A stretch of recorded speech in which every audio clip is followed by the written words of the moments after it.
Dalam contoh ke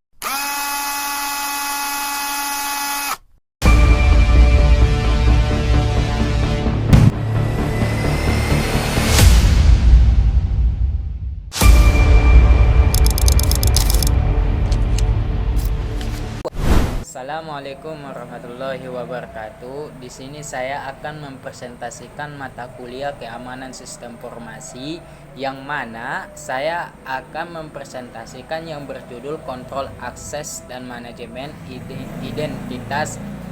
Dosen pengampu Bapak Widriana, NPM saya 2023020116 atas nama Julkifli Harahap.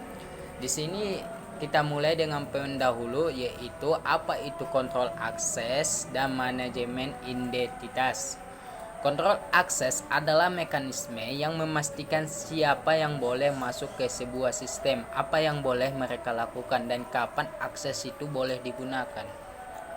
Sedangkan manajemen identitas adalah proses mengelola informasi identitas pengguna, mulai pendaftaran akun, autentikasi, pemberian otorisasi, hingga pemantau aktivitas pengguna.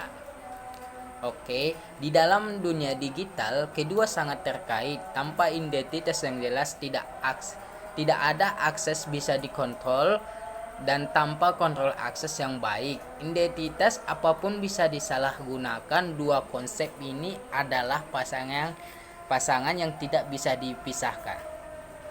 Oke, lanjut ke dalam sejarah singkatnya.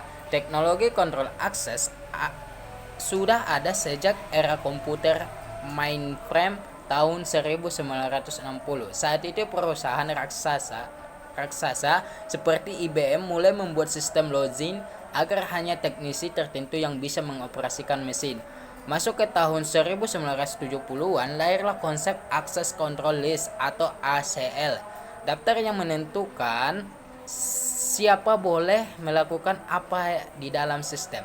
Di tahun 1990-an, ketika internet mulai mendominasi, lahirlah sistem password, modern, autentikasi, dua faktor, hingga sign on atau SSO. Oke. Di dalam perkembangannya, keamanan digital telah membuat kita ke era Identity and Access Management atau IAM, sebuah sistem terpusat yang digunakan perusahaan, lembaga pendidikan, rumah sakit, hingga aplikasi kecil. IAM modern bahkan sudah dilengkapi biometrik, machine learning, dan arsitektur zero trust. Oke, lanjut di dalam contoh kejadian nyatanya. Pertama, kasus kebocoran data Equifax tahun 2017, lebih dari 143 juta pengguna bocor karena lemahnya kontrol akses, keterlambatan update keamanan, tidak adanya otoritas berlapis. Oke, lanjut contoh kedua. Dalam contoh kedua, insiden Colonial Pipeline tahun 2021, peretasan berhasil masuk hanya karena satu password akun VPN yang tidak dilindungi 2FA akibat distribusi bahan bakar di sebagian wilayah Amerika Serikat terhenti. Oke, lanjut dalam kasus ketiga, yaitu kasus sederhana yang sering terjadi. Contohnya yaitu akun karyawan yang sudah resign namun tidak dicabut akses, yang banyak perusahaan kecil mengabaikan hal ini, dan akhirnya akun tersebut dimanfaatkan oleh pihak yang tidak bertanggung jawab. Oke, lanjut di dalam risiko jika kontrol akses lemah. Risikonya di mana mencakup kebocoran data, pencurian identitas, sabotase internet, penyalahgunaan akses, hingga ransomware. Bagi organisasi, dampaknya bisa menghancurkan reputasi, menghentikan operasional, bahkan menyebabkan kerugian finansial besar.